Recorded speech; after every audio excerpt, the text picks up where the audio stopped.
عبس وتولى أن جاءه الأعمى وما يدريك لعله يزكى أو يذكر فتنفعه الذكرى فأما من استغنى فأنت له تصدى وما عليك ألا يزكى أما من جاءك يسعى وهو يخشى فأنت عنه تلهى كلا إنها تذكرة فمن شاء ذكره في صحف مكرمة مرفوعة مطهرة بأيدي سفرة كرام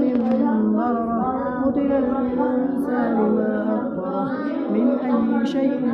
خلقه من نطفة خلقه فقدره ثم السبيل يسره ثم أماته فأقبره ثم إذا شاء أنشره كلا لما يقض ما أمره فلينظر الإنسان إلى طعامه أنا صببنا الماء صبا ثم شققنا الأرض شقا فأنبتنا فيها حبا وعنبا وقضبا وزيتونا ونخلا وحدائق غلبا وفاكهة وأبا متاعا لكم ولأنعامكم فإذا جاءت الصاخة يوم يفر المرء من أخيه وأمه وأبيه وصاحبته وبنيه لكل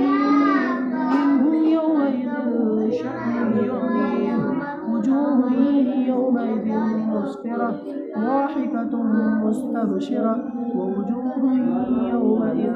عليها غبرة ترهقها قترة أولئك هم الكفرة الفجرة